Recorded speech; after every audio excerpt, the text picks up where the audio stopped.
ಓಂ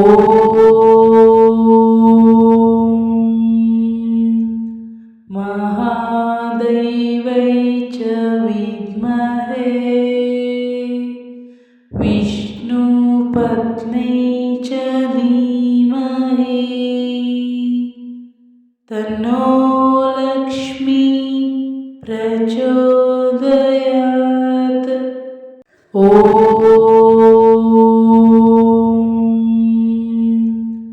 महादैवै च विद्महे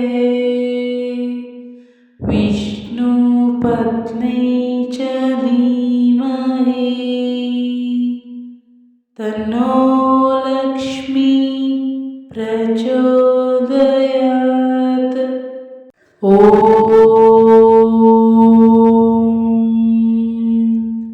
महादैवै च विद्महे विष्णुपत्नै च धीमहि तन्नो लक्ष्मी प्रचोदयात्. ಶ್ರೀ ಮಹಾಲಕ್ಷ್ಮಿ ವಾಸಸ್ಥಾನ ಎಲ್ಲಿ ಇರುತ್ತದೆ, ಎಲ್ಲಿ ಇರುವುದಿಲ್ಲ? ಈ ಕುತೂಹಲಕರವಾದ ಮಾಹಿತಿ ನಿಮಗಾಗಿ. ಸ್ನೇಹಿತರೆ, ಇದು ಬಹಳ ಮುಖ್ಯವಾದ ವಿಷಯ, ಪ್ರತಿಯೊಬ್ಬರೂ ತಿಳಿದುಕೊಳ್ಳಲೇಬೇಕಾದ ವಿಷಯವಾಗಿದೆ. ಎಷ್ಟೇ ಕಷ್ಟಪಟ್ಟು ದುಡಿದರೂ ಮನೆ ಏಳಿಗೆ ಆಗುತ್ತಿಲ್ಲ, ಅಭಿವೃದ್ಧಿ ಆಗುತ್ತಿಲ್ಲ ಎಂದು ಚಿಂತೆ ಮಾಡುತ್ತಿರುತ್ತೀರಾ? ಈ ವಿಷಯಗಳನ್ನು ತಿಳಿದುಕೊಳ್ಳಿ ಮತ್ತು ಈ ತಪ್ಪುಗಳನ್ನು ಹಿಂದೆ ತಿಳಿದುಕೊಳ್ಳಿ ಮತ್ತು ಸರಿಪಡಿಸಿಕೊಳ್ಳಿ. ಗೊತ್ತಿಲ್ಲದೇನೋ ನಾವು ಕೆಲವು ತಪ್ಪುಗಳನ್ನು ಮಾಡಿಬಿಡ್ತೀವಿ. ಯಾವುದರ ಪಶ್ಚಾತ್ತಾಪ ನಾವು ತಪ್ಪು ಮಾಡಿದ ಮೇಲೆ ಪಡಬೇಕಾಗುತ್ತೋ, ನಮ್ಮ ತಪ್ಪಿನ ಅರಿವು ನಮಗೆ ಆಗುವಷ್ಟರಲ್ಲಿ ನಾವು ಅಷ್ಟೊತ್ತಿಗಾಗಲೇ ನಾಶ ಆಗೋಗಿರ್ತೀವಿ. ಮತ್ತು ನಮಗೆ ಅದು ಹೇಗೆ ಆಯಿತು ಅನ್ನೋದು ಕೂಡ ಗೊತ್ತಾಗೋದಿಲ್ಲ. ಹಾಗಾದರೆ ನಾವು ಜೀವನದಲ್ಲಿ ಲಕ್ಷ್ಮೀ ದೇವಿ ಕೋಪಿಸಿಕೊಳ್ಳುವಂತಹ ಹಾಗೂ ನಮಗೆ ತಿಳಿದೇನೆ ನಮ್ಮನ್ನು ನಾಶ ಮಾಡುವಂತಹ ಯಾವ ತಪ್ಪುಗಳನ್ನು ಮಾಡ್ತೀವಿ, ಯಾಕೆ ಮಾಡ್ತೀವಿ ಮತ್ತು ಅವುಗಳನ್ನು ಆಗದೇ ಇರೋ ಹಾಗೆ ಮತ್ತು ಲಕ್ಷ್ಮೀನಾರಾಯಣರ ಕೃಪಾ ಕಟಾಕ್ಷವನ್ನು ಪಡೆದುಕೊಳ್ಳುವುದು ಹೇಗೆ, ನಮ್ಮ ಜೀವನವನ್ನು ಹೇಗೆ ಸುಖಮಯ ಮಾಡಿಕೊಳ್ಳುವುದು ಅನ್ನೋದನ್ನು ಇವತ್ತಿನ ಒಂದು ಮಾಹಿತಿಯಲ್ಲಿ ತಿಳಿದುಕೊಳ್ಳೋಣ. ಅದಕ್ಕೂ ಮೊದಲು ನೀವು ನಿಮ್ಮ ಮನೆಯ ಏಳಿಗೆಯನ್ನು ಬಯಸುವುದಾದರೆ, ನೆಮ್ಮದಿಯ ಜೀವನವನ್ನು ಬಯಸುವುದಾದರೆ, ಶ್ರೀ ಲಕ್ಷ್ಮೀನಾರಾಯಣರ ಕೃಪಾ ಕಟಾಕ್ಷವನ್ನು ಬಯಸುವುದಾಗಿದ್ದರೆ ಈ ವಿಡಿಯೋನ ಲೈಕ್ ಮಾಡಿ, ಅನುಬಂಧ ಚಾನಲನ್ನು ಸಬ್ಸ್ಕ್ರೈಬ್ ಮಾಡಿ. ಕಮೆಂಟ್ ಬಾಕ್ಸ್ ಕೆಳಗಡೆ ಓಂ ಶ್ರೀ ಲಕ್ಷ್ಮೀನಾರಾಯಣಾಯ ಎಂದು ಬರೆಯಿರಿ. ಪ್ರತಿದಿನ ಮನೆಯ ಮುಂದೆ ಬಾಗಿಲು ಸಾರಿಸಿ ಯಾರು ರಂಗೋಲಿ ಇಡುತ್ತಾರೋ ಅಲ್ಲಿ ಲಕ್ಷ್ಮಿ ವಾಸಸ್ಥಾನ ಇರುತ್ತದೆ.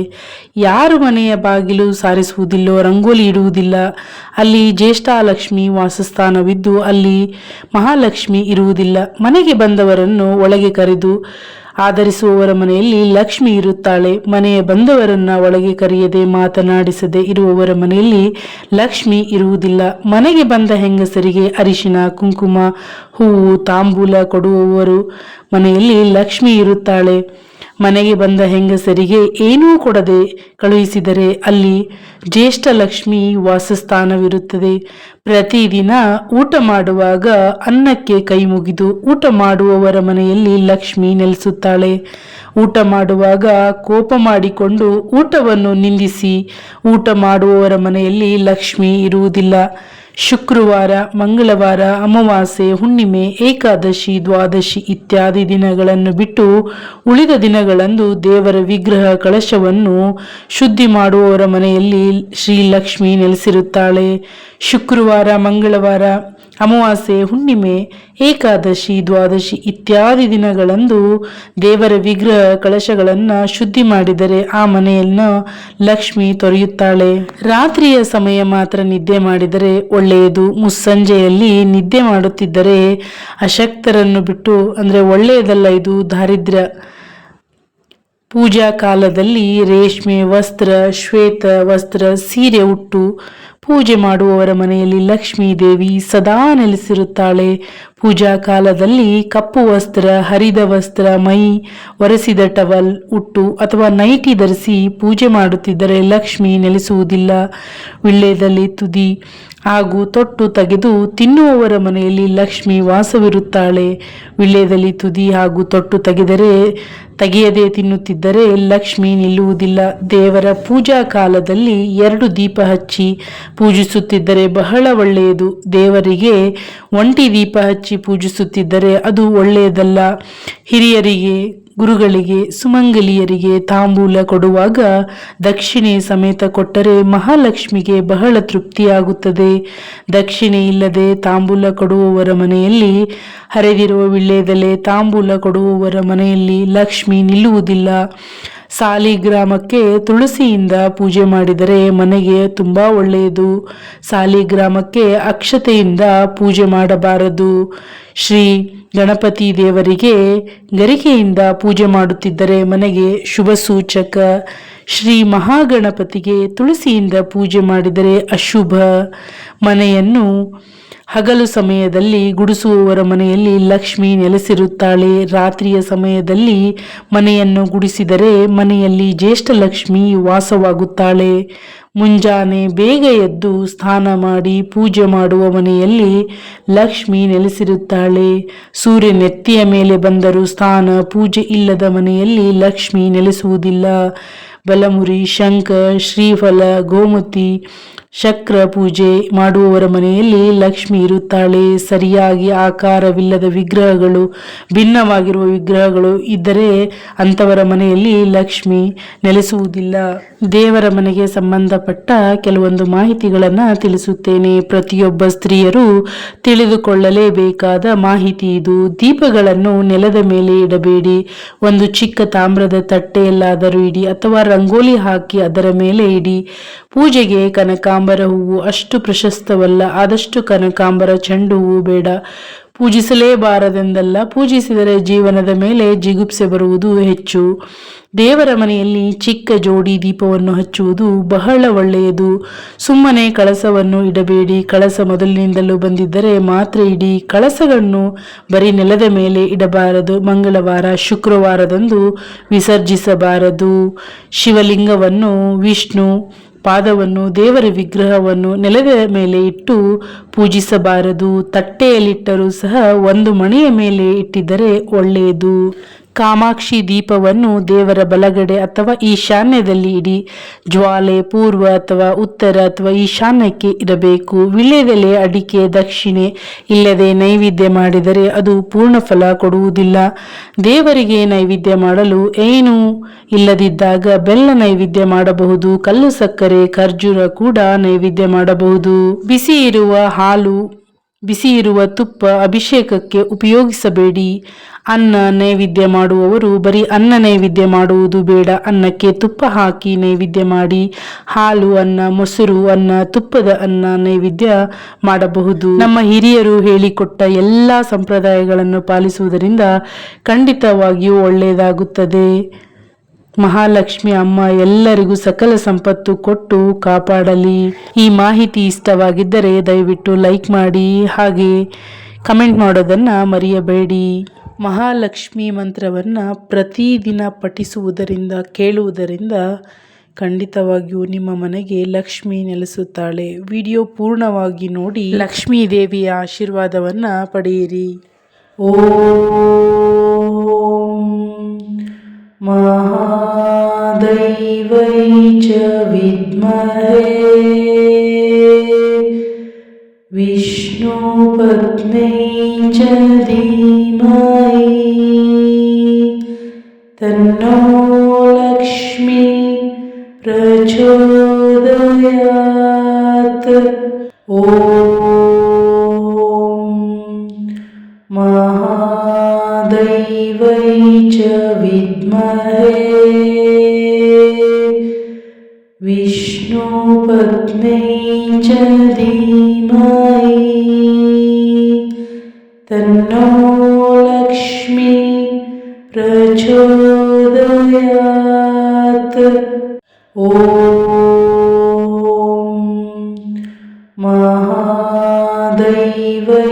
च विद्महे विष्णुपत्न्यै च धीमहि तन्नो लक्ष्मी प्रचोदयात्। ॐ महादेव्यै च विद्महे विष्णुपत्न्यै च धीमहि तन्नो लक्ष्मी प्रचोदयात्। ॐ महादेव्यै च विद्महे विष्णुपत्न्यै च धीमहि तन्नो लक्ष्मी प्रचोदयात्। ॐ महादेव्यै च विद्महे विष्णुपत्न्यै च धीमहि तन्नो लक्ष्मी प्रचोदयात्। ॐ महादेव्यै च विद्महे विष्णुपत्न्यै च धीमहि तन्नो लक्ष्मी प्रचोदयात्। ॐ महादेव्यै च विद्महे विष्णुपत्न्यै च धीमहि तन्नो लक्ष्मी प्रचोदयात्। ॐ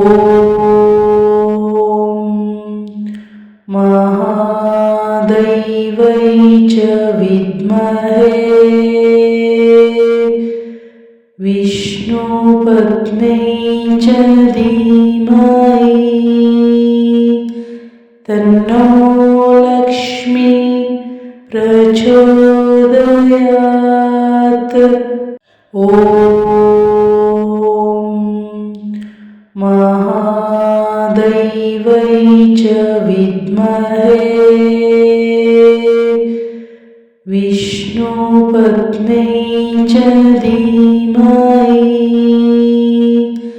तन्नो लक्ष्मी प्रचोदयात्। ॐ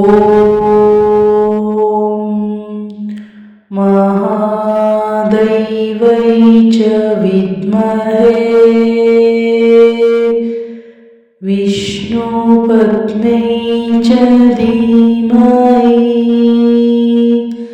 तन्नो लक्ष्मी प्रचोदयात्। ॐ महादेव्यै च विद्महे विष्णुपत्न्यै च धीमहि तन्नो लक्ष्मी प्रचोदयात्। ॐ महादेव्यै च विद्महे विष्णुपत्न्यै च धीमहि तन्नो लक्ष्मी प्रचोदयात्। ॐ महादेव्यै च विद्महे विष्णुपत्न्यै च धीमहि तन्नो लक्ष्मी प्रचोदयात्। ॐ महादैवै च विद्महे विष्णुपत्न्यै च धीमहि तन्नो लक्ष्मी प्रचोदयात्। ॐ महादैवै च विद्महे विष्णुपत्न्यै च धीमहि तन्नो लक्ष्मी प्रचोदयात्। ॐ महादैवै च विद्महे विष्णुपत्न्यै च धीमहि तन्नो लक्ष्मी प्रचोदयात्। ॐ महादैवै च विद्महे विष्णुपत्न्यै च धीमहि तन्नो लक्ष्मी प्रचोदयात्। ॐ महादैवै च विद्महे विष्णुपत्न्यै च धीमहि तन्नो लक्ष्मी प्रचोदयात्। ॐ महादैवै च विद्महे विष्णुपत्न्यै च धीमहि तन्नो लक्ष्मी प्रचोदयात्। ॐ महादैवै च विद्महे विष्णुपत्न्यै च धीमहि तन्नो लक्ष्मी प्रचोदयात्। ॐ महादैवै च विद्महे विष्णुपत्न्यै च धीमहि तन्नो लक्ष्मी प्रचोदयात्। ॐ महादैवै च विद्महे विष्णुपत्न्यै च धीमहि तन्नो लक्ष्मी प्रचोदयात्। ॐ महादैवै च विद्महे विष्णुपत्न्यै च धीमहि तन्नो लक्ष्मी प्रचोदयात्। ॐ महादैवै च विद्महे विष्णुपत्न्यै च धीमहि तन्नो लक्ष्मी प्रचोदयात्। ॐ महादैवै च विद्महे विष्णुपत्न्यै च धीमहि तन्नो लक्ष्मी प्रचोदयात्। ॐ महादैवै च विद्महे विष्णुपत्न्यै च धीमहि तन्नो लक्ष्मी प्रचोदयात्। ॐ महादैवै च विद्महे विष्णुपत्न्यै च धीमहि तन्नो लक्ष्मी प्रचोदयात्। ॐ महादैवै च विद्महे विष्णुपत्न्यै च धीमहि तन्नो लक्ष्मी प्रचोदयात्। ॐ महादैवै च विद्महे विष्णुपत्न्यै च धीमहि तन्नो